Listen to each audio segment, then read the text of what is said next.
Welcome to 13 minutes of news in 13 minutes or less. Okay, guys, got to do 3 plugs and we're going to jump in the news. Okay? Solo. Earn better, earn smarter. Download Solo, whether it's live in your market or not. You can use it. You can start to see how it works. You can see some of the other tools. No harm, no foul. When they come to your market, you'll be one of the first ones who gets the guaranteed earnings option. So check out worksolo.com, movesfinancial.com, moves. Check these guys out because they are the only real bank for gig economy people, workers. I think down the road, you're going to see them even doing more real-time banking that W-2 employees get, but for gig workers, maybe even helping with buying a house or things like of that nature that right now, the gig economy jobs just aren't providing the references that these companies want. And last, but not least, Gary'sApps.com. Driver utility helper, Maximo, and FlexAlert. Drive safer, earn smarter, be wiser, and set your parameters. Gary'sApps.com. Middleton Technology's been around for a while. They do it right. And I can speak firsthand. Gary's quite a man. You know, he's a good guy, and he's all about his customers. So check it out, guys. Gary'sApps.com. Keep it on your radar. Go there now and check it out. But let's jump into the news, okay? So first thing, big news going around this week. If jobs are everywhere, why is the gig economy booming? So here's my theory, guys. People left W-2 employment, or they were working from home during the pandemic when everybody was put on work at home. Maybe their company never went back. Maybe they went back to a hybrid model. But even during all that process, a lot of people left the W-2 industry. And a lot of them came to the gig economy during the pandemic. A lot of them did not, though, either. A lot of them had savings and stuff and said, you know what, I'm going to take some time, spend it with my family, and use this as a good reason for a breather. I mean, it was the perfect opportunity. If you had the money and you've saved up enough to go, okay, well, cool. I've really wanted because time with your family is something you can't get back. We all can agree on that. If you miss time with your family, it's gone. So you can always spend more time with them at another time, but you can never get that time back. So I think it was an eye-opener. But now I think that people are going back to the W-2 world and realizing, why was I in this so long? I hate my boss. I hate this job. You know, there's a lot of people who have really great jobs, careers. They studied in college for 4, 6, 8, 10, 12 years. And they knew what they wanted to do and they're doing it. To those people, if they're in the W-2 world, great. If they're in the independent contract world, great. More power to you. There's people who maybe just make average income W-2, but they love their job. Again, more power to you. I'm not saying don't do W-2 work, but I am seeing that a lot of people who were doing gig economy work who are like, forget it, I'll just go get a W-2, are re-entering the W-2 world, but they're exiting just as quick as they re-entered. They're like, you know what, I can't make money doing these gigs anymore. I'm going to go to the W-2 world. Like 2 weeks later, they're like, I quit. So these were people that before could hold a job for 4 or 5, 6 years at a place, and now 2 to 3 weeks and they've had it. So I think that the pandemic probably, kicked things into gear a little faster than we wanted, just like kind of how technology does that. But I think that this was a road we were headed down anyway. The old W-2 model is dated. There's just too much room for, we all know this. I mean, how many people like paying taxes? We understand it has to be done, but how many people like paying taxes?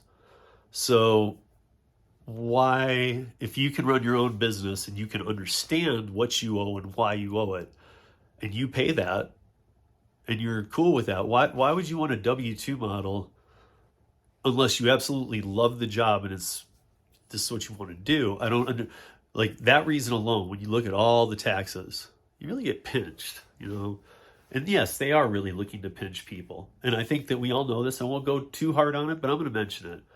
They're bringing on 800 or 80,000 plus IRS agents. And I want to ask you guys something. Who do you think they're going to go after? Do you think they're going to be auditing the 1%? Because I have a feeling that they're not only just not the 1%, but the 20% below them that are still millionaires or whatnot. I'm guessing all of those people are not even going to be audited. The people who are going to be audited are the people who are living paycheck to paycheck because of the pandemic. They're going to use this as a horrible reason. And 80,000 agents that are barely trained, what is that going to do? I mean, you know, that's 4 times the amount of Border Patrol agents, or 5 times the amount of Border Patrol agents that we have. I don't know, guys. And I'm not saying, I shouldn't have singled out the border, because I could have singled out a million things to give comparisons about. But that one should bring it into check. Really, we need 80,000 IRS agents after the government dropped the ball and handled the pandemic extremely poorly. There is no two ways about it. I always make notation of this. This is not political. This is just straight up fact. Both sides of the aisle handled it pathetically. Nobody was handling this pandemic right. And I guess, live and learn. I hope we learned, because we know that a lot of disingenuous disinformation is coming out of some agencies that used to have some major respect with us. But even both sides of the aisle have lost the respect for that agency or those agencies. So, okay. Let's move on. So DoorDash is ending the agreement with, or they're ending their partnership with Walmart. I talked about this a long time ago, you guys. When Spark came around, I said, watch. I said, eventually Spark's going to push out any of the other apps from being able to work in Walmart, and then they're going to move to a employee model or something like it for who delivers Spark. Here's my thing, guys. I don't think Spark will be a gig economy job for very much longer.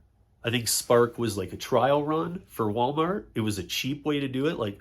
Let's just use the gig economy and we'll just feel out. And then, do you know how much they learn from our analytics? Do you know how much, Spark drivers, do you know how much they've learned from you in the past year? Not like each of you individually and they have you targeted out by name, but the general data packets. Do you know what they've learned? They've learned how quickly you can get things where, or what. They've got it down now. Now they can go back to the board and they can revisit this and figure out how they make Walmart employees do this streamlined. And I just think, mark my words, Walmart is not going to stick with independent contractors. They are a company that, if you look into their history and stuff, they really don't believe in independent contractors. They believe in making everybody employees, and that's a good thing, because they take low-income people and they're one of the few companies that, at least, as many things as I don't like about big box stuff and Walmart, at least they give you everybody an opportunity to up their way up the ladder. So that said, they try and do some good things. They're still a big box company, but, we got to remember that, they're all about W-2 and they try and do it right. So at least give them accolades there. But I just, mark my words, keep an eye on Spark, and if you're doing great in it, kill it right now with Spark. Just keep doing it till something happens, because it is not going to stay the same. I can tell you that much. Okay, so if you caught Hannibal in my podcast this week, I had Hannibal as my co-host. I have 2 more weeks left of the co-host. I have Yost Malone, then Jason Thierry to finish it out this coming Monday and the following Monday.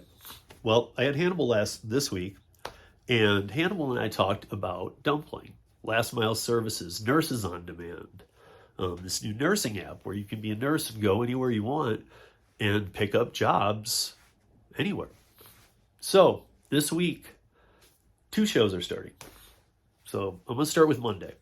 So Monday, I will do the podcast from 6 to 7 with Yost Malone live. And then from 7, or I'm sorry, I'm giving you guys Colorado time. Let me go Eastern. From 8 to 9 Eastern, I will be doing the podcast co-hosting with Yost Malone. And then from 9 to 10 Eastern, I will be doing a new show with Hannibal called Beyond the Gigs.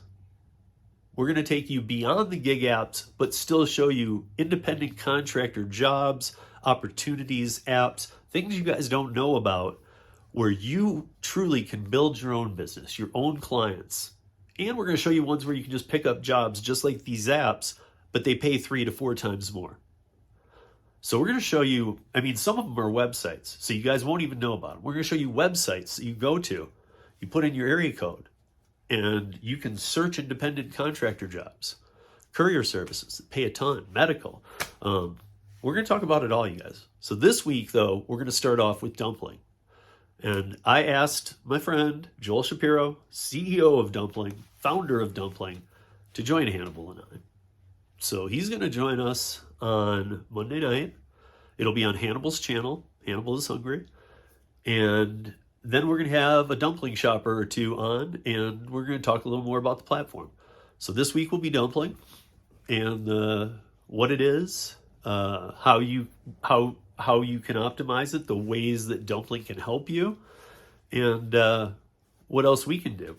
Then we're going to go into last mile services. Then we're going to be hitting on so much stuff. It's going to be an every other week show on Mondays on Hannibal's channel. So this week, skip a week, every other Monday. Watch for it. It's going to be good stuff. Also, on Wednesdays, Coffee in Colorado on the Driven Dads channel. I really don't have anything else to say about that. Just catch that with us. We got a little thing we're going to do. Have coffee every Wednesday at 1 p.m. Eastern. Tony and I are just going to have a coffee for 30, 40 minutes and just talk some gig and what's going on in our market, and do it live and see what you guys got going in yours. So join us. That's going to be fun as well. You guys, all this news can be found at uberliftdrivers.com. Please go there and check it. We had quite a week. And check out the interview with Stable Insurance. They're not everywhere yet. And then also check out Buckle. But that's 13 minutes of news in just under 13 minutes. So, peace. Have an amazing day.